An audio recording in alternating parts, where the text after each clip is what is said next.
बांकीपुर विधानसभा उपचुनाव की सरगर्मी के बीच नेताओं का एक पार्टी का दामन झटक कर दूसरी पार्टी में जाने का सिलसिला भी शुरू हो चुका है। मैं मीडिया के साप्ताहिक कार्यक्रम बिहार इस हफ्ते में आपका स्वागत है।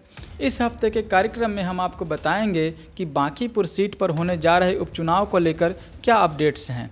इसके अलावा आपको बंटी यादव हत्याकांड के बारे में भी बताएंगे और साथ ही ये भी कि कैसे बिहार में एक कंपनी ने 131 करोड़ रुपए के बालू का अवैध खनन कर लिया।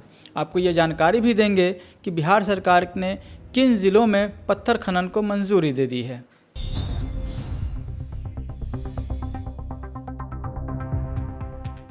पटना की बांकीपुर विधानसभा सीट पर होने वाले उपचुनाव को लेकर राजनीतिक हलचल तेज है, तो हम सबसे पहले इसी पर बात करते हैं। नामांकन पत्रों की जांच और वापसी के बाद बांकीपुर में अंतिम रूप से कुल 25 उम्मीदवार चुनाव लड़ रहे हैं।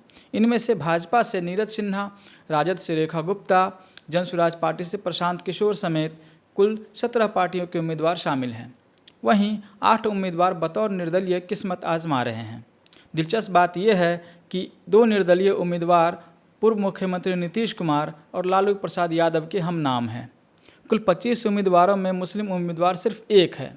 लोक जनशक्ति पार्टी के पारस गुट RLJP ने तनवीर आलम को टिकट दिया है। उन्हें EVM पर पहला स्थान मिला है। इस चुनाव में कुछ ऐसी पार्टियां भी उतरी हैं जो अपने नाम के चलते ध्यान खींचती है। मसलन की समता पार्टी, जिसकी स्थापना नीतीश कुमार, जॉर्ज फर्नांडिस ने की थी। इस पार्टी से अशोक कुमार मैदान में हैं। इसी तरह अखिल भारतीय जनसंघ की तरफ से जितेंद्र दुबे चुनाव लड़ रहे हैं। दूसरी तरफ उपचुनाव की हलचल के बीच नेताओं का दल बदल भी शुरू हो गया है। जनसुराज पार्टी के 4 नेता शिक्षक KC सिन्हा, बिट्टू सिंह व उनकी पत्नी विनीता तथा गोपाल सिंह भाजपा में शामिल हो गए। KC सिन्हा पिछले चुनाव में कुम्हरार सीट से जनसुराज पार्टी के उम्मीदवार थे। वहीं गोपाल सिंह मनेर से और बिट्टू सिंह दीघा सीट से जनसुराज पार्टी के टिकट पर चुनाव लड़ चुके हैं। इन नेताओं के पार्टी में शामिल होने के बाद बांकीपुर में कुछ जगहों पर पोस्टर लगाए गए। पोस्टर में प्रशांत किशोर की मुस्लिम टोपी पहने हुए तस्वीर थी और लिखा था, KC सिन्हा तो झांकी है, जमानत जब्त होना अभी बाकी है। उसी तरह आमिर खान की फिल्म PK से जोड़कर एक अन्य पोस्टर लगाया गया है। जनसुराज ने इन पोस्टरों को भ्रामक बताते हुए चुनाव आयोग से शिकायत की है। उधर राजद प्रवक्ता मृत्युंजय तिवारी ने भी पार्टी से इस्तीफा दे दिया है। पार्टी छोड़ते उन्होंने कहा कि उनके जैसे समर्पित नेता का पार्टी में कोई सम्मान नहीं है।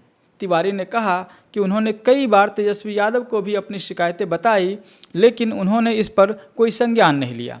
ऐसे में उनकी पार्टी में रहने का कोई औचित्य नहीं बनता है। उन्होंने ये भी कहा कि पार्टी के कुछ नेता ऐसे हैं जिन्होंने पार्टी को दीमक की तरह चाट कर बर्बाद कर दिया है। बीते दिनों पटना से अगवा किए गए एक दुकानदार बंटी यादव की हत्या की वजह को लेकर विरोधाभासी दावे सामने आ रहे हैं। परिजनों का दावा है कि सेक्स रैकेट चलाने वाले गिरोह का विरोध करने पर हत्या हुई, जबकि पुलिस का कहना है कि शराब के अवैध कारोबार में हिस्सेदारी के विवाद में जान गई। 25 वर्षीय बंटी यादव राजधानी पटना के करबिगहिया क्षेत्र में पटना जंक्शन के पास फास्ट फूड के स्टॉल चलाते थे। 6 जुलाई की देर रात वह स्टेशन के करीब की दूध मंडी से दूध लाने गए थे, लेकिन घर नहीं लौटे। उनकी मां ने इस मामले में थाने में आवेदन देकर 6-7 लोगों पर मारपीट व अगवा करने का आरोप लगाया। परिजनों की तरफ से इस संबंध में एक वीडियो भी साझा किया गया। आवेदन मिलने पर पुलिस ने एक SIT का गठन किया और मामले की छानबीन शुरू की, लेकिन बंटी का कोई सुराग नहीं मिला। 7 जुलाई को 3 आरोपियों रोहित कुमार, बजरंगी कुमार और रवि कुमार को पुलिस ने गिरफ्तार किया, लेकिन तब भी बंटी यादव के बारे में पुलिस को कोई खास सफलता नहीं मिल सकी। इस बीच 11 जुलाई को बंटी यादव का शव एक खेत से बरामद किया गया। 13 जुलाई को इस मामले में पुलिस ने 2 आरोपियों रोशन कुमार और अजीत साहनी को गिरफ्तार किया।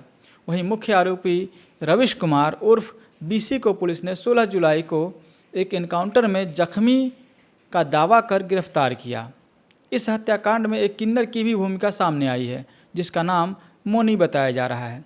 बंटी के परिजनों का दावा है कि वह पटना जंक्शन के आसपास चल रहे कथित सेक्स रैकेट का विरोध करते थे। इसी के चलते उनकी हत्या कर दी गई, मगर पुलिस की थ्योरी कुछ और है। पुलिस का कहना है कि रविश कुमार के साथ मोनी किन्नर के संबंध हैं और दोनों उत्तर प्रदेश से शराब लाकर पटना में अवैध तरीके से बेचते हैं और कारोबार में बंटी यादव भी शामिल था। पुलिस ने कहा कि इस अवैध कारोबार में हुई कमाई में हिस्सेदारी को लेकर उनमें विवाद चल रहा था। इसी विवाद के चलते बंटी का अपहरण किया गया और मारपीट कर हत्या कर दी गई। बंटी यादव हत्याकांड में पुलिस की लापरवाही भी सामने आई है, जिसके चलते एक एएसआई समेत 4 पुलिसकर्मियों को सस्पेंड कर दिया गया है। इस अपहरण व हत्या को लेकर राजनीतिक पारा भी चढ़ गया है, क्योंकि मृतक जिस इलाके में रहता है वह बांकीपुर विधानसभा क्षेत्र में आता है, जहां 30 जुलाई को उपचुनाव है। नेता प्रतिपक्ष तेजस्वी यादव अपने एक्स हैंडल पर लिखते हैं कि करबिगहिया में सत्ता और पुलिस के संरक्षण में चल रहे सेक्स रैकेट का विरोध करने पर बंटी कुमार का अपहरण किया गया। सीसीटीवी फुटेज में साफ साफ दिख रहा है, लेकिन अपराधियों को दिशा निर्देश देने वाली पुलिस ने उसे ढूंढने की बजाय परिजनों को ही डांटा। सांसद पप्पू यादव ने बंटी के परिजनों से मुलाकात कर सरकार से दोषियों को फांसी देने की मांग की। लगभग 131 करोड़ रुपए कीमत के अवैध बालू खनन को लेकर ईडी ने बिहार में सघन छापेमारी की है। यह कार्रवाई मनी लॉन्ड्रिंग रोकथाम अधिनियम के तहत महादेव इनक्लेव प्राइवेट लिमिटेड के खिलाफ हुई है। इस कंपनी के संचालक अशोक चंदक और उनके पुत्र राघव चंदक हैं। ईडी का कहना है कि वित्त वर्ष 2015-16 से 2022-23 के बीच उक्त कंपनी ने सूबे के बांका जिले में अवैध तरीके से बालू खनन किया, जिसकी अनुमानित कीमत लगभग 131 करोड़ रुपए है। बताया जा रहा है कि बिहार सरकार की नाक के नीचे से इतना खनन हुआ, लेकिन सरकार को इसकी भनक तक नहीं लगी। इसका खुलासा तब हुआ जब ईडी ने आईआईटी पटना से बांका जिले के बालू घाटों का जियो स्पेशियल विश्लेषण करवाया। इस विश्लेषण में अवैध खनन का खुलासा हुआ तो ईडी ने पूरी जानकारी Bihar state mining corporation limited को भेजी। इस जानकारी के आधार पर पिछले साल 21 अगस्त को खनन व भू विज्ञान विभाग ने एफआईआर दर्ज कर जांच शुरू की। उधर ईडी ने मनी लॉन्ड्रिंग का एक मामला दर्ज किया। ईडी ने कंपनी के कुल 8 ठिकानों पर छापेमारी की और सबूत जुटाए। बिहार में बहुत जल्द व्यापक स्तर पर पत्थर खनन किया जाएगा।